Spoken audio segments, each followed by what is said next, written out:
I always try and mention it as much as possible, but I'm not a doctor and I'm not a botanist, so don't take everything I say for 100%. Do your own research and find out about these plants on your own. I'm just offering this information up to hopefully get you started in the right direction and just give you a little information about what I know about these plants. And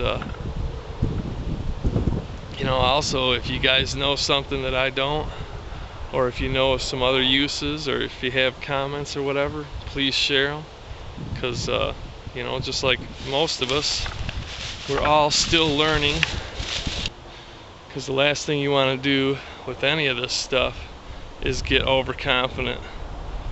It's good to have confidence, but if you're overconfident, that can lead you into trouble. It can lead you into making mistakes. All the cottonwoods, or all the aspens and popples, they're known for losing branches in windstorms. So if you're looking for those buds, the best bet is to try and find fallen branches after a recent windstorm. And you can harvest those buds anytime after the leaves fall off the tree in the fall, all the way up until about March of the next year when they start to open. When those leaves finally start to open, they get real sticky, and you could probably still harvest them and use them then, but it would just be very hard to harvest them because you'd just be covered in that sticky sap. You want to get the buds when they first start to swell up, and I think this is probably about the best time of year, February, maybe February, March. If you get those buds when they first start to swell but before they open, that's the best time, and usually they'll be just a slightly sticky on the outside, and that's a good way to tell. If they're not sticky at all on the outside and they're still quite hard, then it's probably not the best time to be getting them. Here's something I might be able to get to.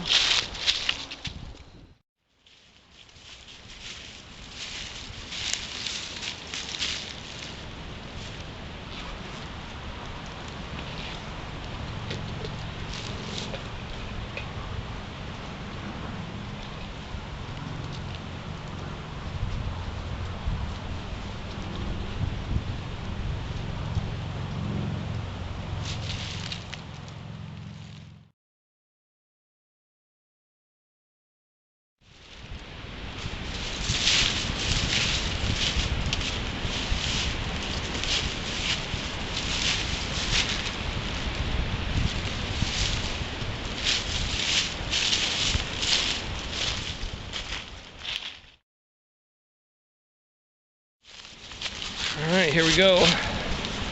I gathered up a few just to show you. One thing, try not to harvest them all from one tree, because these are what's going to make the leaves and catkins and stuff for the following year. So you don't want to do the tree in by harvesting these. Try to gather them from different trees and only pick a few off of each branch. And if you can, find the deadfall branches that still have nice live buds on them. If you tear these buds open and you see any brown or black streaks inside of them, they're starting to rot, so don't keep those. But you can look at them when they're unopened as well, and you know, check them to see if they still look healthy. They'll be green, yellowish green inside, and it'll look like a young leaf that's starting inside there, little layers of green, yellow, whitish vegetation. It's nice to have a hard container with a lid to keep them in, because they will be a bit sticky, and if you're just using a bag or something, or your pocket, it's going to make a mess.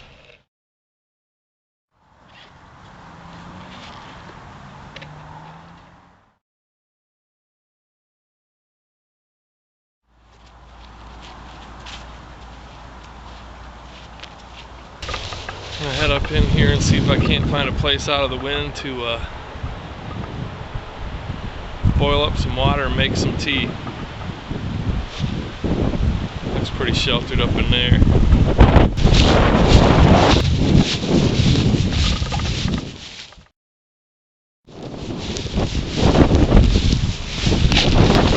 Should be nice up in these cedars here. Good shelter from the wind. It works for the deer, it's good enough for me. Right next to a big old cottonwood too.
Smells really good.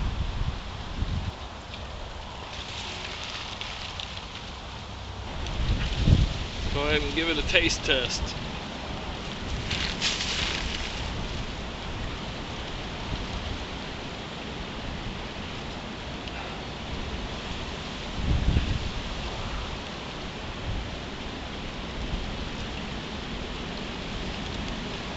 Gotta take my sunglasses off, it's fogging them up.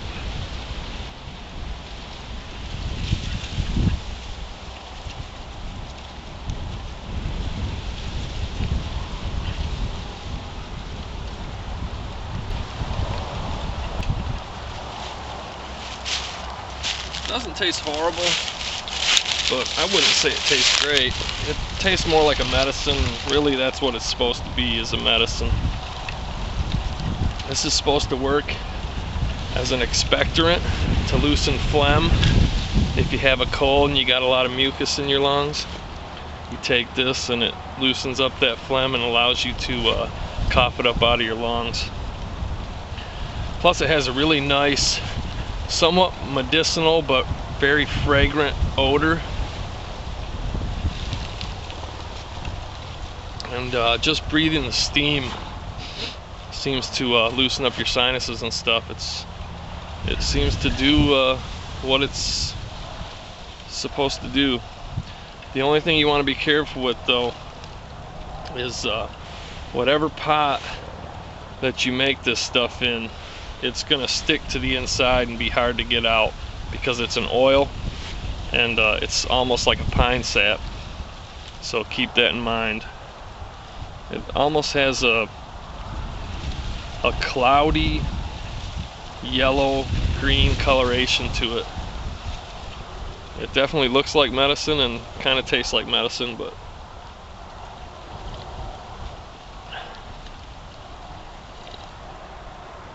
that's what it is.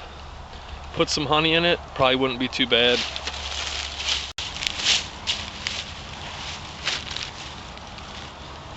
But that's pretty much it. I hate talking about this stuff and not actually using it myself in a video, so that's what this video is about, me getting out and actually experimenting with the stuff and using it. Balm of Gilead tea.